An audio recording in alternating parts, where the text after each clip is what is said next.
Welcome to our YouTube channel story zone. Guys, next episode के लिए like का target 200 है। जैसे ही 200 लाइक्स हो जाएंगे तुरंत अगला एपिसोड आ जाएगा। तो अगर आपको जल्दी से नेक्स्ट एपिसोड चाहिए तो वीडियो को अभी लाइक करो। एपिसोड 41। आरुष आकर राध्या के पास बैठ गया और दोनों नूडल्स खाने लगे। आरुष को नूडल्स बहुत अच्छे लगे। उसने पहली बार राध्या के हाथ का कुछ खाया था। आरुष राध्या की तरफ देख बोला, तुम्हें बस नूडल्स बनाने आते हैं या और कुछ भी आता है?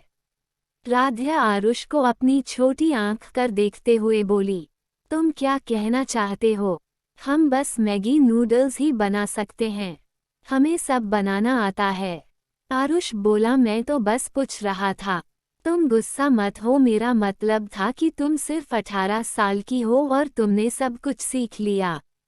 हाँ, जब हम और भैया छोटे थे तब मम्मी की तबीयत खराब रहती थी, जिससे बाऊजी को खाना बनाना पड़ता था, तो उनकी साथ हम भी मदद करवाते थे, जिससे हम बहुत जल्दी खाना बनाना सीख गए। पर अब हम खाना नहीं बनाते क्योंकि भाभी वो हमें कुछ नहीं करने देती। वो पूरा घर अकेले ही संभालती हैं। जब हम बोलते हैं कि हम मदद कर देते हैं तो वो बोलती है, हम छोटे, हमें पढ़ाई करनी चाहिए। आरुष कुछ सोचते हुए बोला, कितने लोग हैं तुम्हारे घर में?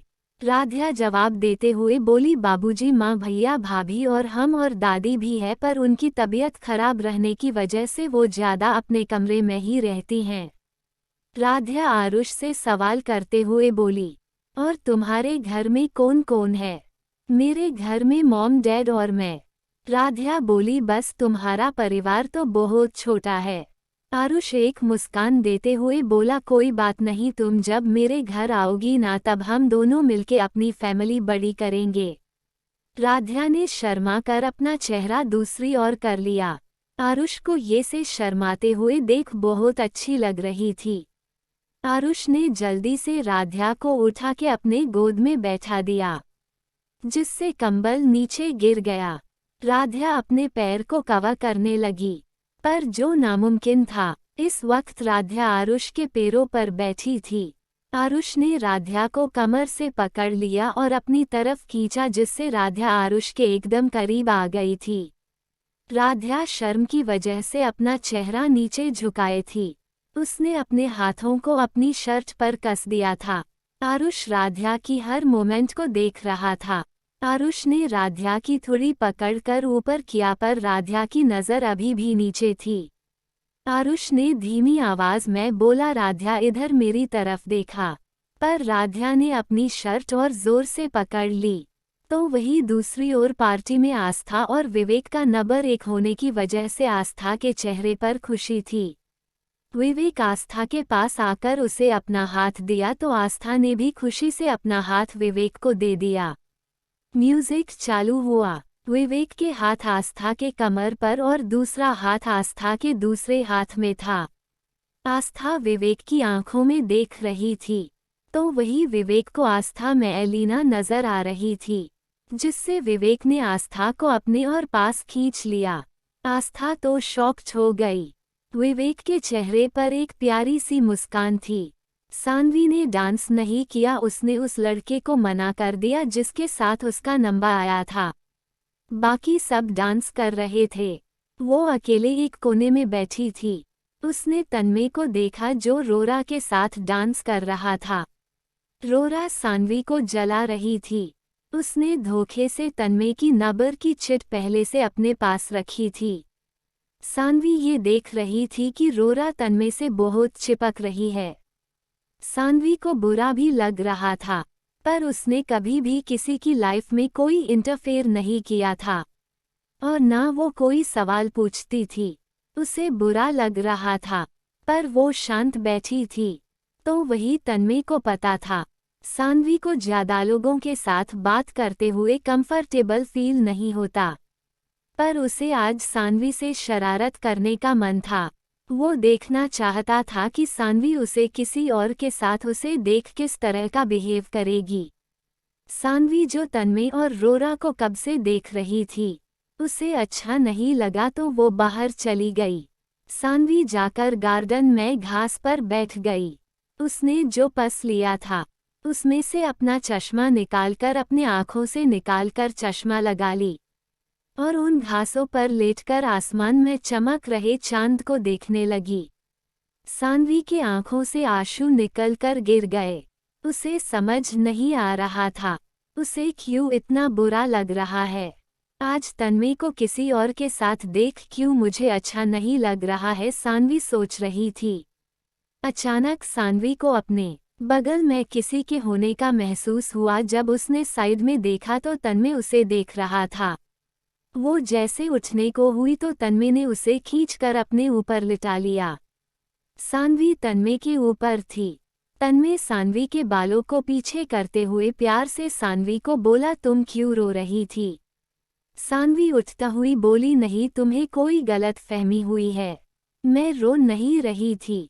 तन्मय सानवी को खींचकर नीचे घास पर सुला दिया और साइड से अपने एक हाथ का सहारा लेकर थोड़ा ऊपर होकर अपना दूसरा हाथ सानवी के पेट पर रखा तो सानवी ने तन्मय का हाथ पकड़ा और अपने पेट से हटाकर बोली तन्मय को, बोली तन्मय, यहाँ कोई भी आ सकता है। तन्मय को कोई फर्क नहीं पड़ा। उसने फिर से सानवी के पेट पर हाथ रख बोला, मुझे कोई फर्क नहीं पड़ता, तुम सिर्फ मेरी हो और तुम्हें छूने के लिए मुझे किसी से परमिशन लेने की जरूरत नहीं है। सानवी जो इतनी देर से खुद को रोक रखी थी वो आसमान को देखते हुए बोली, जरूरत है, तुम्हें कोई फर्क नहीं पड़ता पर मुझे पड़ता है। मैं अपना शहर छोड़कर किसी और शहर में पढ़ने आई हूँ, अपने माँ पापा को छोड़कर आई हूँ। कभी भी मैं ऐसा कोई काम नहीं करना चाहती जिससे उनका सिर नीचे झुके। तन्मय को समझते देर नहीं लगी कि सानवी क्यों ये सी बात कर रही है। वो बोला, और मैं कभी किसी के आगे तुम्हें झुकने भी नहीं दूंगा। मैं जानता हूँ तुम मुझे और रोरा को एक साथ देखकर अपसेट हो, पर मैं बस उसके साथ डांस कर रहा था, उसके अलावा मुझे उस लड़की से कोई मतलब नहीं है। मेरा आज भी तुम में है और आने वाला कल भी तुम में, और मैं अपनी जान से भी ज्यादा तुमसे प्यार करता हूँ। तन्मय की बात सुन सानवी के आंसू निकल गए। वो जल्दी से पलटकर तन्मय के सीने से लग गई। तन्मय बोला, तो बोलो, क्या तुम मुझसे प्यार करती हो? सानवी ने अपना सिर ऊपर किया और तन्मय को देखने लगी। अरे इतना क्या सोच रही हो, बोलो, क्या तुम मुझे जिंदगी भर प्यार करोगी? सानवी ने अपना सिर हाँ में हिला दिया। तो यह दूसरी ओर रुचि के दिमाग में अलग ही खिचड़ी पक रही थी। उसने राध्या आरुष को अलग करने का प्लान बना रही थी। तो देखना है कि कैसे अलग होंगे आरुष राध्या, आरुष के धोखे से या रुचि के चाल से। कल मिलते हैं। मैंने कहा था कल से थोड़ा लम्बा होगा तो तैयार रहना। बाय, अब नींद आ रही है। एपिसोड 42। यह मयूरी ना खुद डांस कर रही थी ना कबीर को डांस करने दे रही थी। कबीर मयूरी को खाना खिला रहा था। जब मयूरी ने खाना खा लिया तो कबीर बोला, मयूरी तुम्हारा हो गया कि और कुछ बाकी है, क्योंकि पूरी पार्टी में बस तुम खाना ही खा रही हो। कबीर एक सरकास्टिक टोन में बोला तो मयूरी मुंह बनाकर बोली, तुम्हें हमारे खाने से क्यों प्रॉब्लम होती हैं? कहीं ऐसा तो नहीं तुम्हें कोई और पसंद है? कबीर ने अपना सिर पीट लिया। मैं क्या करूं इस लड़की का? मयूरी बोली, कबीर तुम हमारे लिए आइसक्रीम लेकर आओ ना, हमें वो पिस्ता आइसक्रीम बहुत पसंद है। कबीर मयूरी को डांटते हुए बोला, बस अब और कुछ नहीं खाओगी, तुम्हारी तबीयत खराब हो जाएगी। कबीर की डांट सुन मयूरी खामोश होकर बैठ गई। दोबारा उसने कबीर की ओर नहीं देखा। कबीर समझ गया कि वो नाराज है। चलो घर चलते हैं। कबीर की आवाज़ इतनी सख्त थी कि मयूरी तुरंत उसकी बात मान गई।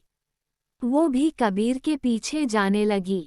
कबीर ने उसके लिए कार का दरवाज़ा खोला तो मयूरी उसमें बैठ गई। कबीर आकर ड्राइविंग सीट पर बैठ गया। उसने गाड़ी चालू की और वहां से निकल गया। मयूरी बस चुप होकर बैठी थी। अचानक कबीर ने कार को एक जगह रोकी तो मयूरी कबीर को देखने लगी। ये से क्यों देख रही हो, एक बार बाहर देखो। जब मयूरी ने बाहर देखा तो वो लोग एक आइसक्रीम के स्टॉल के पास रुके हुए थे। मयूरी तो स्टॉल को देख खुश हो गई। उसने मुड़कर कबीर को देखा तो कबीर वहां से गायब था।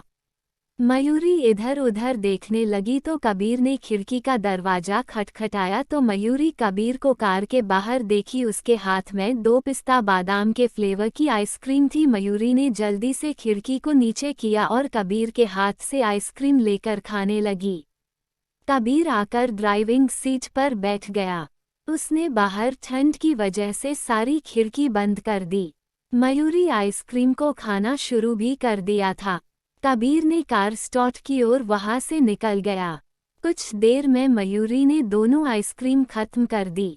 फिर वो कबीर की तरफ देख मासूम सी शकल बना बोली, कबीर हमने तो दोनों आइसक्रीम खत्म कर दी, अब तुम क्या खाओगे? कबीर ड्राइविंग पर फोकस करते हुए बोला, मैं अपने हिस्से की आइसक्रीम खा लूंगा। मयूरी ना समझी। मैं बोली, पर वो कैसे? कबीर ने कार को एक पहाड़ी पर रोका। वहां सिर्फ वो दोनों ही थे।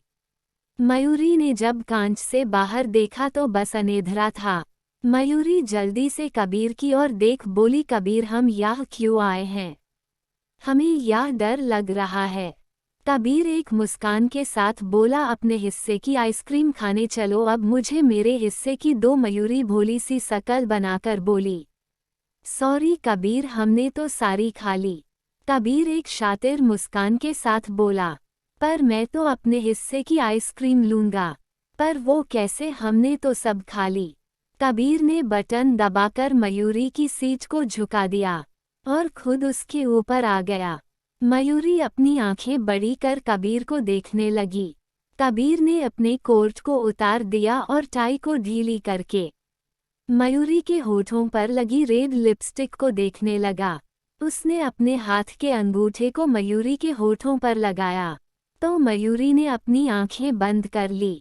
कबीर अपने अंगूठे को मयूरी के होठों पर पूरा घुमाया और अपने हाथ को हटाकर अपने होठ को मयूरी के होठ पर रख दिया और बहुत पेस्नेट किस करने लगा।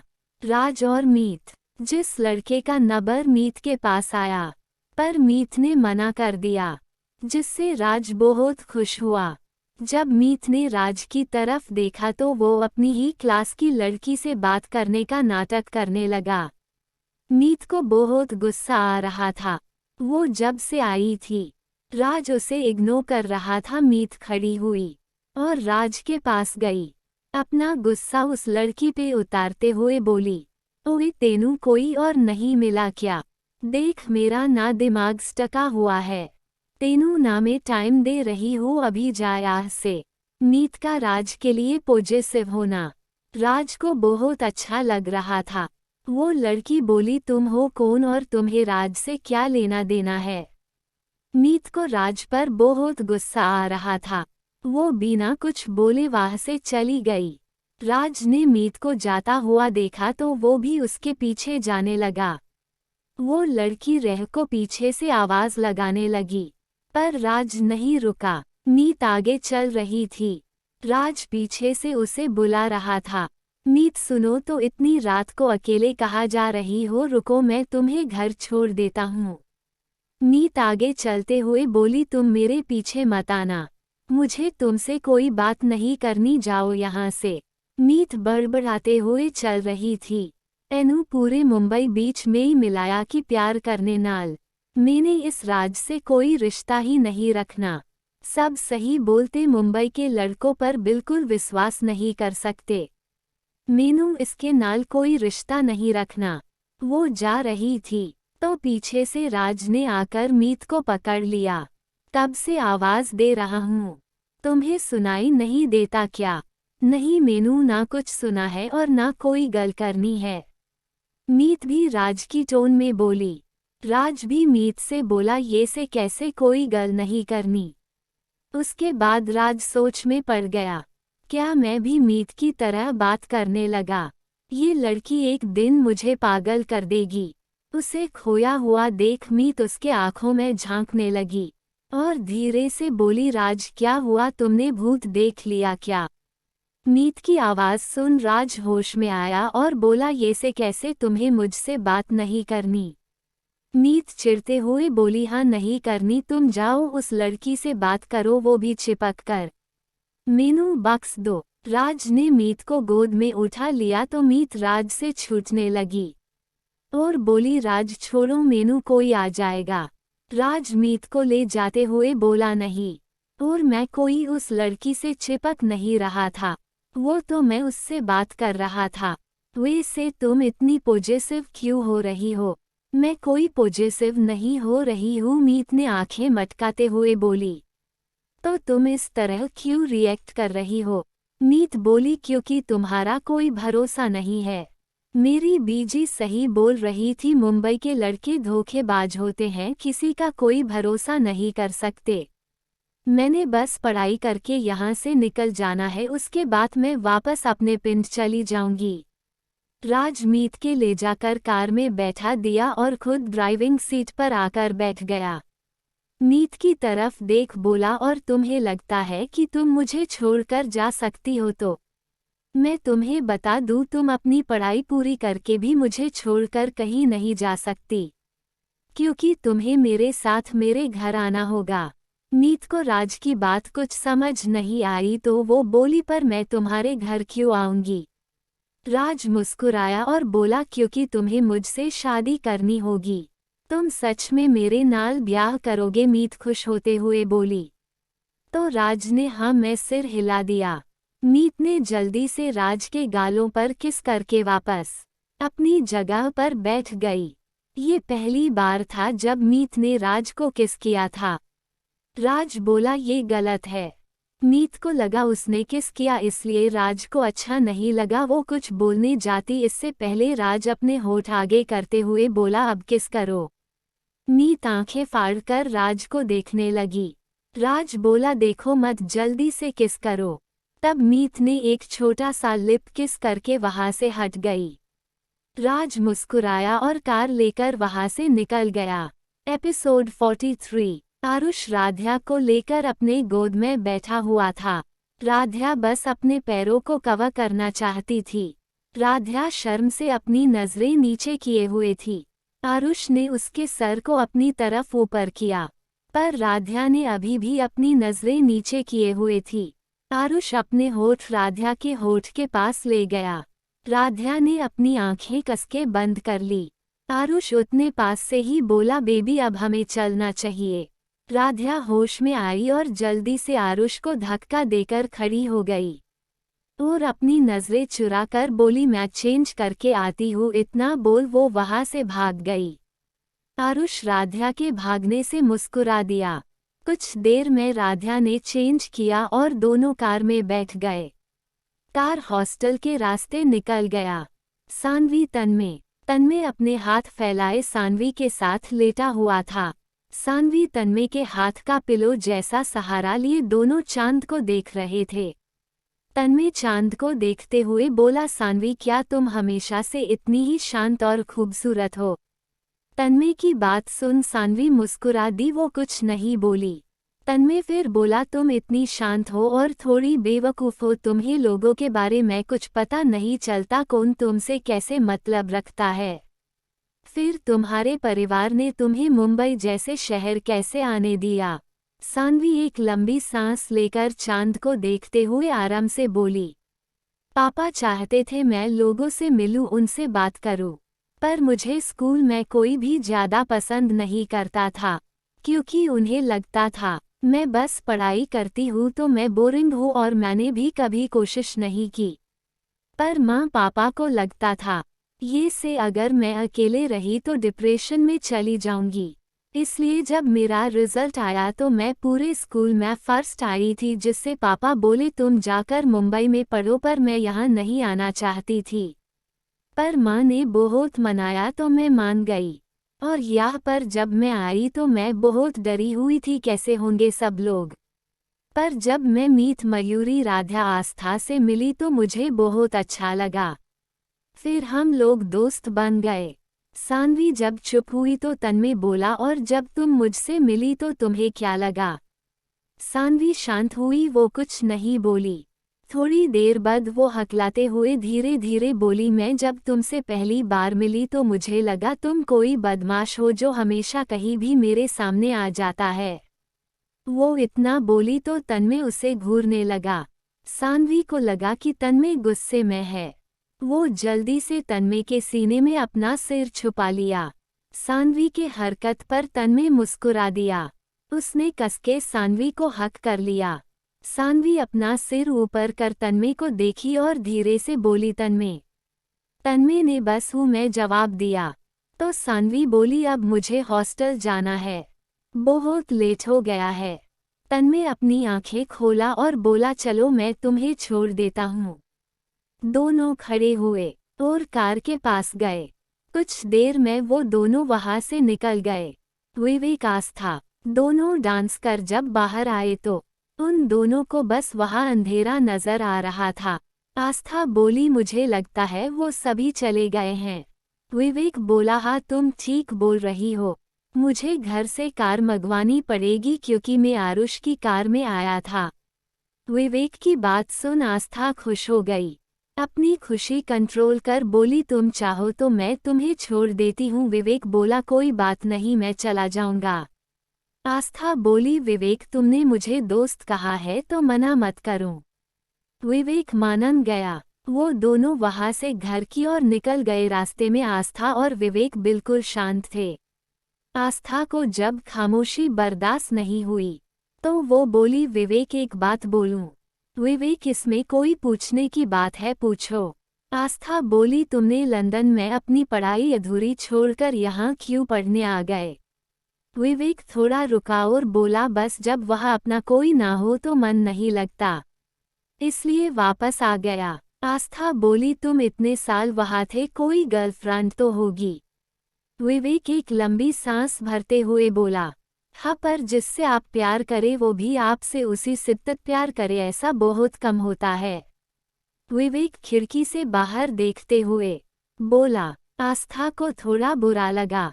क्या वो किसी और से प्यार करता है? वो यही सोच रही थी। फिर आस्था अपनी सांसें थामे हुए बोली, क्या तुम किसी से प्यार करते हो? आस्था की बात का जवाब देते हुए विवेक बोला, करता था पर अब वक्त वो नहीं है, मैं अब किसी से प्यार नहीं करता। विवेक की बात सुन आस्था खुश हो गई और मन में बोली, तुम कहोगे तो पूरी जिंदगी तुम्हारा इंतजार कर सकते हो। ये से ही बात करते हुए विवेक ने अपना घर बताया तो कुछ देर में आस्था ने विवेक के घर के पास गेट पर कार रोकी। वो विवेक का घर देख दंग रह गई और अपने आप से बोली, क्या बात है, मेरा ससुराल तो बहुत खूबसूरत है। आस्था अपने आप में खोई थी। विवेक उसे पुकारा तो आस्था होश में आकर बोली, हाँ बोलो ना। विवेक बोला, थैंक यू, मुझे घर छोड़ने के लिए तुम मेरे साथ अंदर चलो।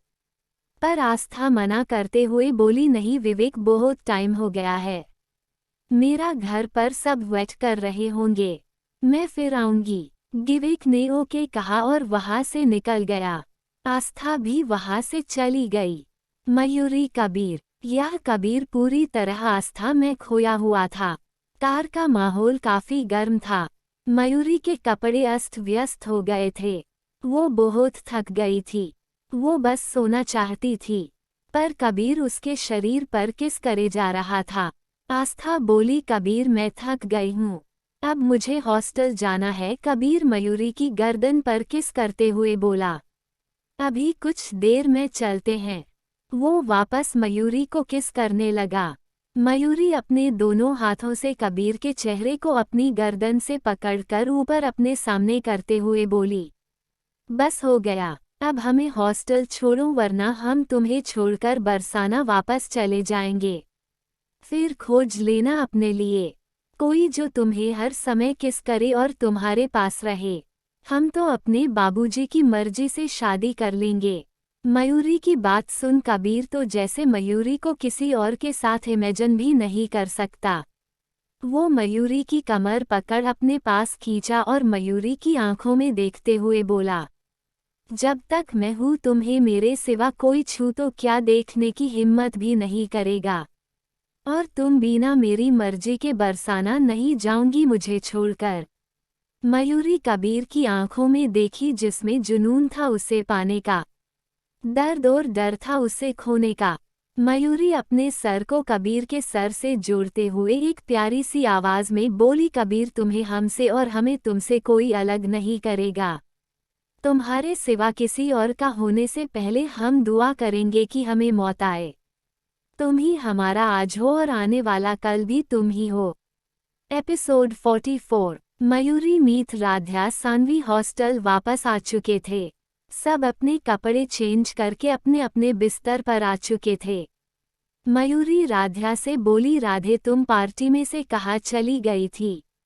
मीत मयूरी को रोकते हुए बोली, मयू तेनू कुछ काम नहीं है कि ये से किसी से पूछते हैं कि वो कहाँ गई थी? मैंने राध्या को देखा था, वो आरुष राध्या को कहीं ले जाते हुए। मीत की बात सुन राध्या उसे देखने लगी। राध्या सोचते हुए बोली, वो आरुष हमें बाहर ले गए थे। सानवी बोली, तुम सभी कहीं ना कहीं गायब थे। सानवी बोली, मैं तुम सब से एक बात कहूँ? तो सब ने बोला, हाँ पूछो।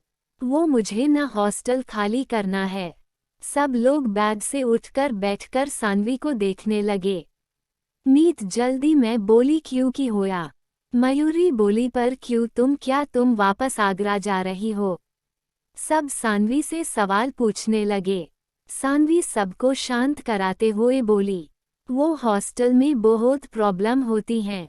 कभी कभी लेट होने में खाना नहीं मिलता। कुछ समय बाद जब एग्जाम या कोई घूमने का प्लान हो या पढ़ाई करने के लिए लाइब्रेरी में पढ़ने के लिए रुकना हो तो हॉस्टल वाले अलाउ नहीं करते, इसलिए मैंने सोचा कि कहीं और घर लेकर वहाँ शिफ्ट हो जाओ तो कोई प्रॉब्लम नहीं होगी। सानवी की बात से सब सहमत थे क्योंकि हॉस्टल सभी को बहुत परेशानी थी। राध्या बोली, सानवी तुम ठीक बोल रही हो। एक काम करते हैं, हम चारों मिलकर घर देख लेते हैं और वही शिफ्ट हो जाते हैं, क्योंकि हमें भी कुछ अच्छा नहीं लगता। मयूरी बोली, ठीक है, हम चारों आस्था को लेकर संडे को घर देखने जाएंगे। सानवी थैंक यू बोलते हुए बोली, तुम सब मेरे साथ हो, मुझे खुशी है। चलो सो जाते हैं, कल कॉलेज भी जाना है। सब सो गए। वही रुचि अपने कमरे में बैठी राध्या आरुष को अलग करने के सपने देख रही थी। उसके दिमाग में राध्या के प्रति नफरत जाग गई थी। मैं तुम्हें बर्बाद कर दूंगी, जो कोई भी मेरे और आरुष के बीच आएगा वो अपनी मौत को दावत देगा। वो बैठी यही सब सोच रही थी। आरुष का घर। आरुष अपने कमरे में लेटा राध्या के बारे में खोया हुआ था। कैसे उसने राध्या को हट किया? मैं कैसे उसे हट कर सकता हूँ? मैं इतना नीचे नहीं गिर सकता। वो मुझसे प्यार करती है और मैं क्या कर रहा हूँ? सिर्फ नाटक। इस नाटक के चलते पता नहीं कब मुझे राध्या से प्यार हो गया। नफरत करते हुए पता नहीं कब मेरी जिंदगी बन गई। उसके बिना एक पल भी अच्छा नहीं लगता।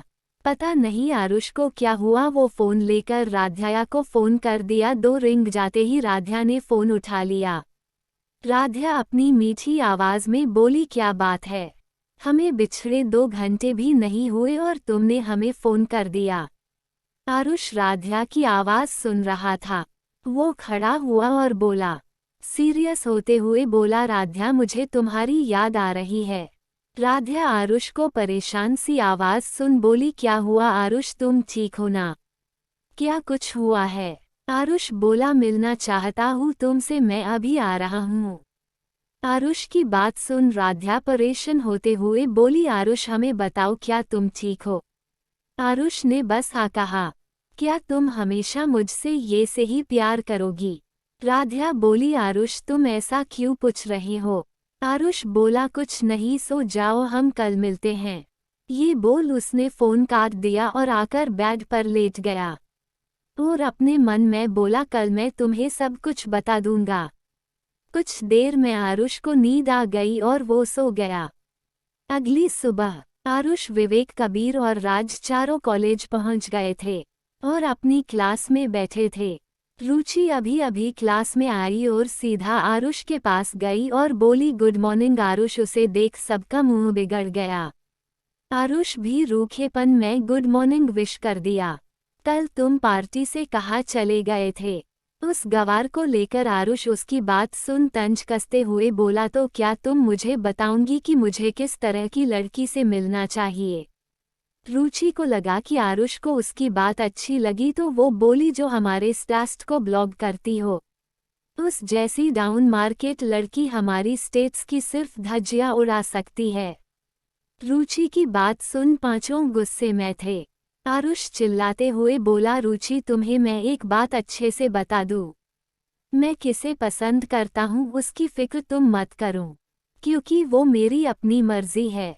तुम्हारे लिए अच्छा होगा कि अभी के अभी अपनी जगह पर जाकर बैठो। सबके सामने अपनी इंसल्ट देख रुचि गुस्से में पागल हो गई थी। वो जाकर अपनी जगह पर बैठ गई और मन में बोली, अपनी ये बेइज्जती में याद रखूंगी। तुम्हें अपना ना बना लिया तो मेरा नाम रुचि नहीं। तन्मय बोला, भाई तूने बहुत अच्छा किया। पता नहीं खुद को कहा कि तोप समझती है।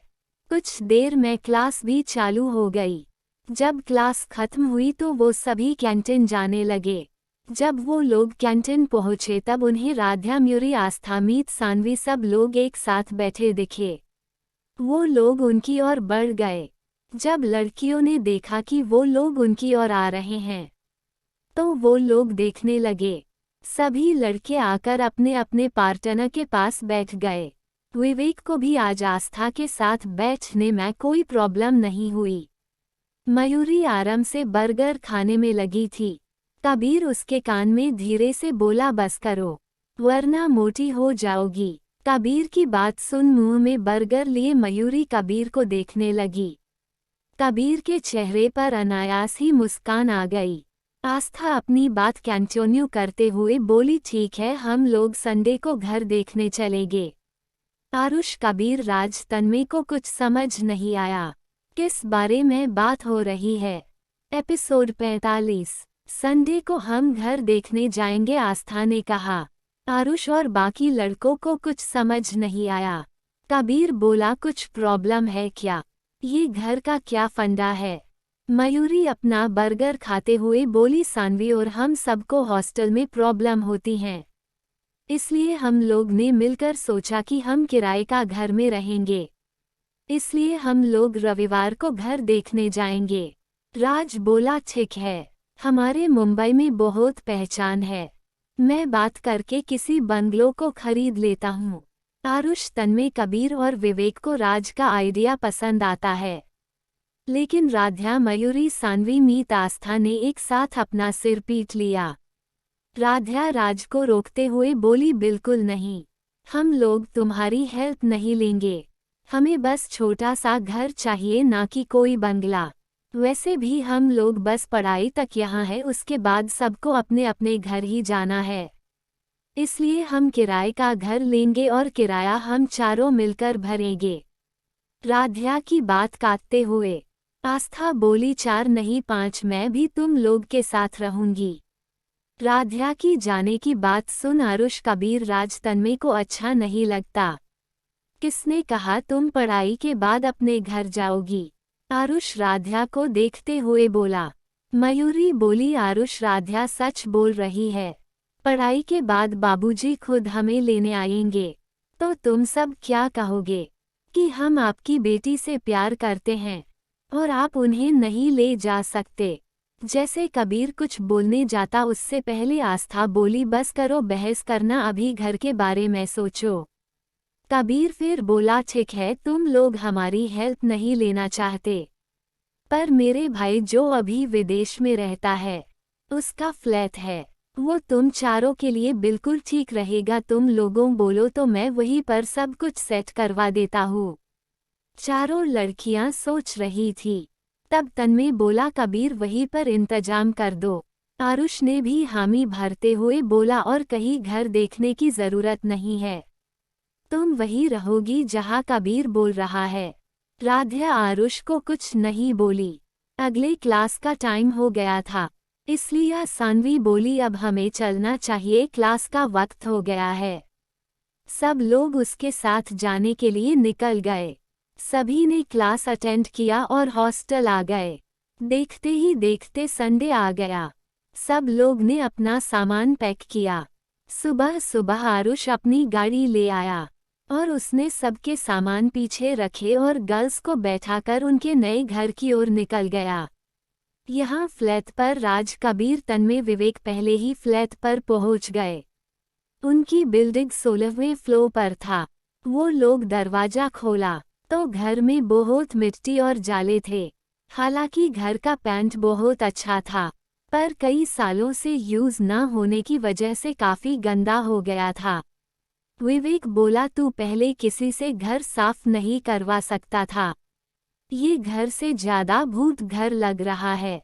कबीर अफसोस करते हुए बोला, मैं भूल गया था कि ये घर गंदा भी होगा, पर अब क्या करे, कुछ देर में आरुष तो उन लोग को लेकर आता ही होगा, तन्मय बोला। राज कहने लगा, अब कुछ नहीं होगा क्योंकि सब लोग आ गए हैं। वो पीछे देखते हुए बोला तो सब मुड़कर देखा तो आरुष के साथ मीत, राध्या, मयूरी, सानवी, आस्था खड़े थे। वो लोग पूरे घर को देख रहे थे। घर गंदा जरूर था पर काफी अच्छा था। बड़ा सा हॉल, उसमें बड़ी सी बालकनी से थोड़ा पीछे सोफे जो सफेद पर्दे से कवर थे। हॉल में ही किचन और डाइनिंग टेबल थे। किचन से बाहर निकलकर पीछे चलते तो एक गलियारा, उसी से अटैच बाथरूम, और थोड़ा अंदर जाते तो एक लेफ्ट, एक राइट और एक सीधे रूम थे जो एक दूसरे के बिल्कुल सामने थे। आरुष चलकर राज, तन्मय, कबीर, विवेक के पास आया और धीरे से बोला, ये सब क्या है? तुम लोग घर किसी से साफ नहीं करवा सकते थे? आरुष की हाँ में हाँ मिलता हुआ राज बोला, मैं भी कबीर से यही बोल रहा था। कबीर अपना सिर खुजाते हुए बोला, वो मुझे याद नहीं था कि ये घर इतना गंदा होगा। तब तन्मय बोला, ये छोड़ो और बोलो किसे सफाई आती है? उसकी बात सुन सब जम गए, क्योंकि कभी किसी ने खुद एक गिलास पानी लेकर नहीं पिया था, क्योंकि हर चीज के लिए उनके घर नौकर थे। वही पांचों लड़कियां उनकी कब से खुसर फुसर सुन रही थी। वो लोग बहुत धीरे बोल रहे थे, पर वो लोग सुन सकती थी और समझ गई थी कि ये लोग नल्ले पैदा हुए हैं। मयूरी धीरे से उन सब को देखते हुए बोली, ये बड़े बाप की औलादे सिर्फ बिजनेस सीखते हैं, बाकी इनसे कुछ करवा लो, कुछ नहीं आता। मीत बोली, बिल्कुल सच, गल्ला दस्सी है तुमने मयूरी। राध्या उन सबको देखते हुए बोली, आप सबका हो गया हो तो यहाँ देख ले। राध्या के बोलने से सब पलटकर उसे देखने लगे। राध्या बोलना शुरू की, आप पांचों रहने दे, आप सब पर ये काम वैसे भी शोभा नहीं देता। हम पांचों हैं न, हम कर लेंगे। राध्या की बात सुन उन पांचों को समझ नहीं आया कि राध्या उनकी तारीफ कर रही है या ताना दे रही है। आस्था आगे आते हुए बोली, आप सब चिंता मत करें, आप सब आराम से बैठो, हम हैं ना, ये सब हम संभाल लेते हैं। मीत आगे आते हुए बोली, और मैं भी तोनू बैठना दा इंतजाम करती या। उसके बाद उसने सानवी को आंख मारी तो सानवी ने भी उसे थम्स अप किया और दोनों सोफे के पास गए और उसके ऊपर से सफ़ेद चादर हटा दिए और सोफे को साफ तरीके से झाड़ दिया। तो मयूरी बोली, अब आप सब अपनी तशरीफें यहाँ रखें। कबीर कंफ्यूज होते हुए बोला, ये तशरीफ का क्या मतलब, क्या होता है? मयूरी थोड़ा आगे जाकर कबीर के गालों को खींचते हुए पीछे मुड़कर राध्या, मीत, सानवी, आस्था को देखी जो हंस रहे थे और सब एक साथ बोले, तशरीफ मतलब पिछवाड़ा। उन सब की बातें सुन वो सभी एक दूसरे को देखने लगे। कबीर जल्दी से मयूरी का हाथ हटाकर हकलाते हुए बोला, तुम सब पागल हो, अपना काम करो, और वो जाकर शांति से सोफे पर बैठ गया। उसके साथ बाकी सब भी बैठ गए क्योंकि किसी को भी घर में कुछ काम नहीं आता था। सानवी तन्मय को देख बोली, अरे रुको और जाकर बाजार से ताज़ी सब्जियां और घर में बनाने के लिए कुछ लेते आओ, तब तक हम घर साफ कर देंगे। तन्मय खड़ा हुआ और जाने लगा तो विवेक बोला, मैं भी चलता हूँ। दोनों जाने को हुए तो राज, कबीर, आरुष पीछे से बोले, हम भी चलेंगे, और वो सभी चले गए और बाकी लड़कियां घर को साफ करने में लग गए।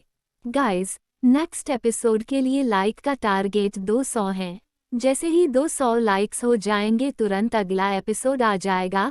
तो अगर आपको जल्दी से नेक्स्ट एपिसोड चाहिए तो वीडियो को अभी लाइक करो। Thanks for watching.